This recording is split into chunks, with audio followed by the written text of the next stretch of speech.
Mother, go ahead. Go ahead.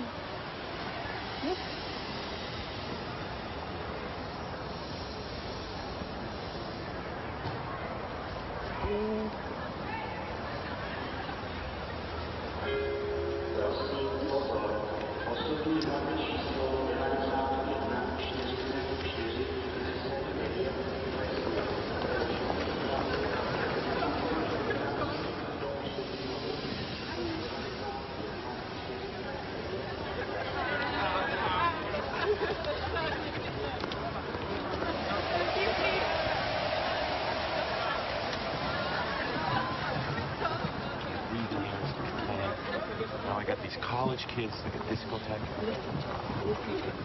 I'm sorry. You are a nice boy, but I'm too beautiful for you. Goodbye, Brad from America. You want one more kiss before I go? Are you kidding?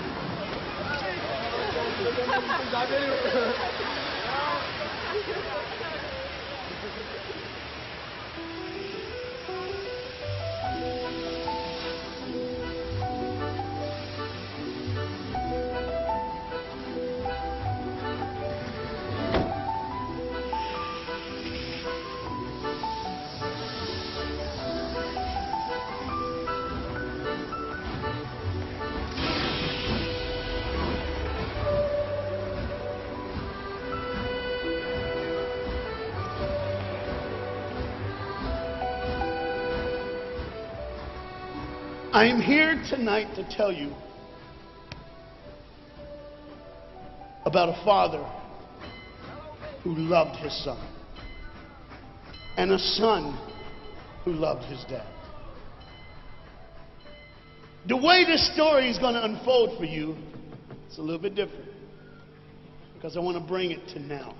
You see, a dad would go home and he would go by the school, and every now and then he would pick up his son and say, "Son, why don't you go to work with me?" The boy loved that. And when his dad would just come and pick him up, he was the happiest boy ever. He knew that he would get to spend the afternoon with his father at work, and he would get his coat, and they would walk, and he would bring hot chocolate for his son, for it's really cold, and they would go through. But this boy was different. This boy would see things. This boy wasn't normal. And when they were walking one afternoon going to where dad worked, this boy would notice things that other people wouldn't notice. He see things other people wouldn't see. He sees a man in a bathrobe in the middle of the street who's yelling at a second-story window. He sees a woman who's very angry at him and doesn't really want to hear what he says. This boy, as the rest of the world hustles by, he slows down. He sees the hurt and the pain. He sees the anguish and the sorrow. He sees the window close and a desperate man trying to get his love back. What he did doesn't matter. That he hurting is all that matters. And this boy would see these things. His father rushes and gets him by the hand and says, "Let's go. Be late." He would stop and look one more time. Can I stop his pain? Can I stop her hurt?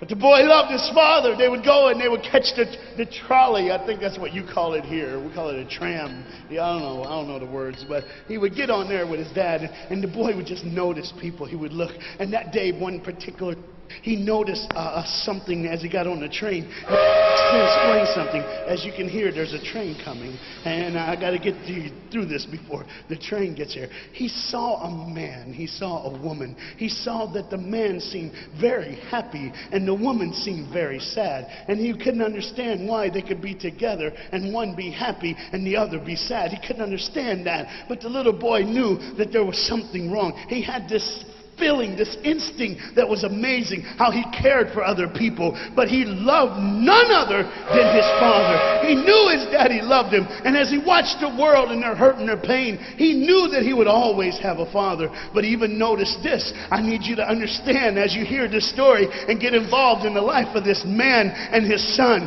I need you to notice that there's no mom. As they walked through the woods, the boy would say to his father, Dad, what will I do when I grow up? What will I get to do? Will I get a cool job like yours? How will I work? He said, I don't know, but I want to change the world. I want to do something great. I want to do something wonderful. I want to help people. I want to do something that can change the lives of anyone. I just want to be that great. I just want to do something good. And as he walked with his dad would say, son, you will be great. You will be awesome. You will change the world. Your life is going to be incredible. There was a train coming. There's always a train coming. The train is called life. We're all on the train of life, just riding. Whether we realize the truth or not, whether we realize what's happening or not, we're all on that same train tonight. Only God has saw it fit for us to be in the same room, in the same car, for such a time as this. When they get to the edge of the train track, he could see where his father worked. You see the bridge? That's what his dad did. You see, the bridge was very, very important. Boats needed to come to the harbor to get off their goods so they could make money. But trains were coming with people going from one town to the next. Not many cars in Europe, so they couldn't use a lot of that. So many people, not enough roads, so everybody used that train to get from the town to town to get to work and to get home. And one day the train was coming by. What you have to understand is that boy loved going to work with his dad. He would stay right by the river's edge, and he would do what he loved to do the most. Let me explain that. He loved to fish. Anybody like to fish here? Oh, all the guys go, The dad looks at his boy and he says, son, now remember the rules. You got to stay right here because I can see you from the window right here. Don't get out of the sight of this window because you got to stay there so I know you're safe. Catch you something good to eat. But as you can hear, the train's coming. The father's job was cool. If I wasn't a preacher, I wouldn't mind doing that. Get to work. Get grease on you. Even if you didn't have to, you just squirt it on you like you feel like you did something. That's what I would do.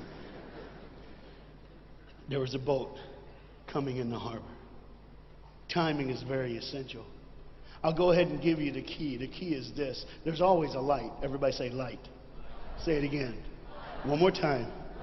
There's a light that the train conductor needs to see. If that light is green, he can go. If it's red, he must stop. You see, God has given us road signs in our life that we must read. Lines that tell us to go and lines that tell us to stop. Whether we read those and believe them or not is up to us. That's why some of you have fallen and you cannot get up. But tonight, that's why I'm here.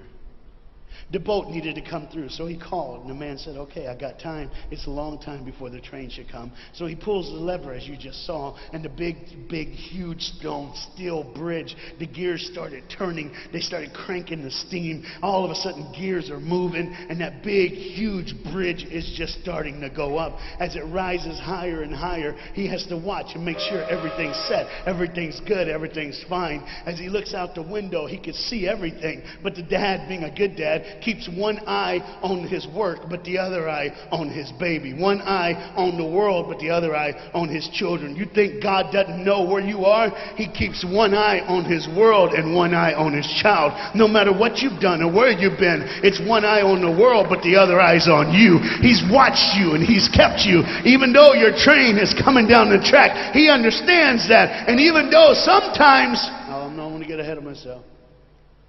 See the red light? He didn't see it. So many times we don't see the red light. See, to just say the train was early. The boy can hear and see the steam. And he looks and says, Daddy, the train. Daddy, Daddy, the train's early. Daddy, you got a daddy. Hey, Daddy, Daddy, Daddy, Daddy, Daddy, the train. Daddy, the train's coming. But the dad was looking at the gears, making sure he had enough oil, making sure there was enough steam to get the bridge back down for the train. And the boy knew one thing. Now listen, the boy knew that his dad one time showed him where the trigger was. It was a red lever. If he pulls it, the train bridge would collapse down fast and the train would be able to come across. All the boy knew was there were people on that train. There were people that needed to be saved. There were people that had, some of them just with their friends having a good time, like everything's fine. They did not know that the bridge was up. They did not know what was coming. They're just living their life like you and me, just going down the road, just being our own thing, doing our own thing. And the dad all of a sudden hears the train coming. He looks and then he says, oh, my son. He looks out and his boy's gone. He's like, oh my God, where's my son? Where's my son? He got to figure out. He looks back just in time. to see his son trying to save the day. All he had to do was pull that lever. He reaches in to pull it, and the boy pulls too far, and he falls in the hole. Now it's on the Father. And God the Father, did you hear me? God the Father has to make a choice. It's his now. Do I save my son, or do I save the world? But they don't even know. They don't even know. The greatest decision of his life. He could blame it on them not seeing the red light. He could blame it doesn't matter anymore. Pull the lever, save the world. Leave it up, save your son. For God so loved the world that he gave his only son.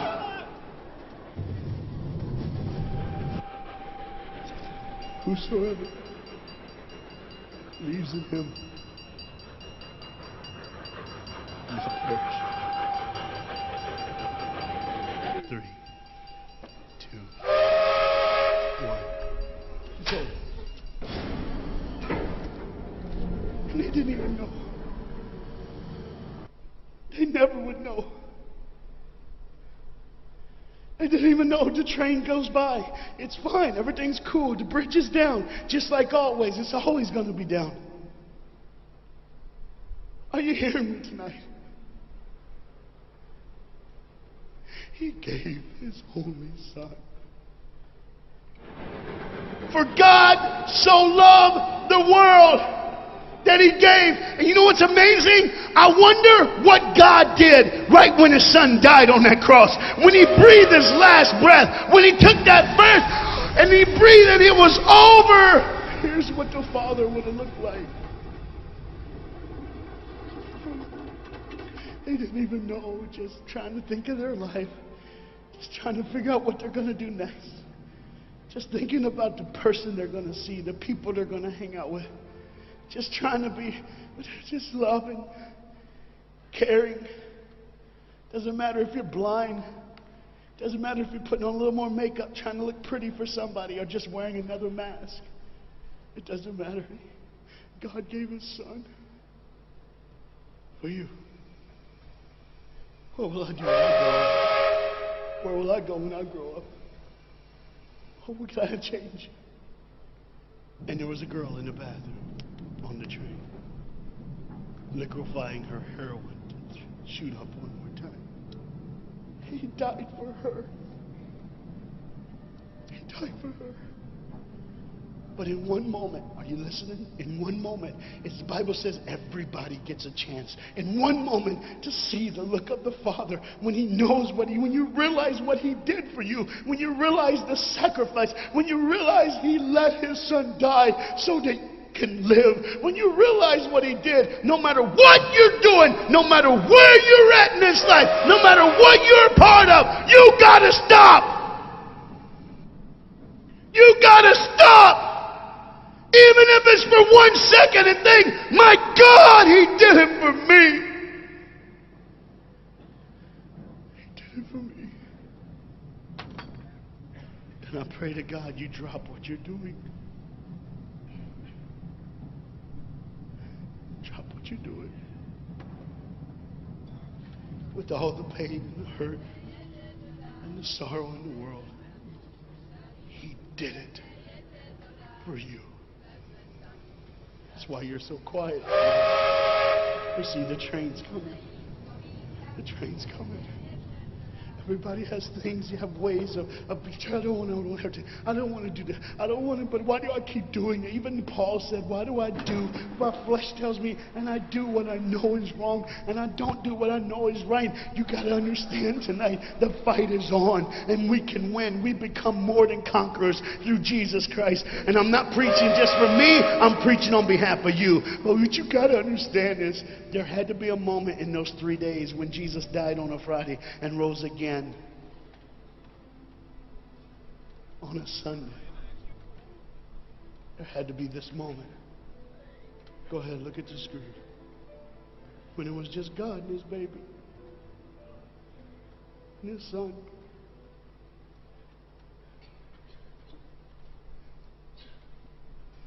Every sin that's ever been committed in this earth is rolling through your mind right now.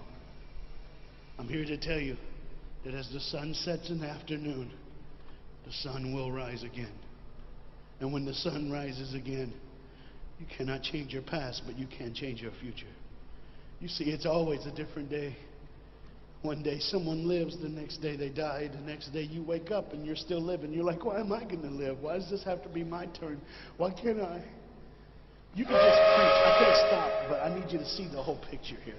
You see, because when God the Father gave His only Son, when Jesus Christ breathed His last breath and He died, He did it in a way that you can never ever say, you don't know me, you don't understand me, God don't understand my pain, God don't understand my sorrow. You see, that's the very train that boy was on. That's the very train that he was on. And as this dad remembers, look real close. You see the pictures of the people? Bam, there they are. But there's somebody added in the picture, isn't it? Bam, there they are. Do you see who's added in it? In every face of every person, Jesus is in their life. Why? Because when you're the greatest sacrifice, you always end up in everyone's life. No matter where they are, who they are. He did it so that you can say He was there all the time. Waiting patiently in line. Jesus Christ was there all the time. And the train keeps going. The train keeps coming. Train keeps moving. People keep living and people keep dying. And God the Father just watches it all. One eye on the world, the other eye on you. Some of you are starting to figure it out. You're like, what is He looking for? Just one girl.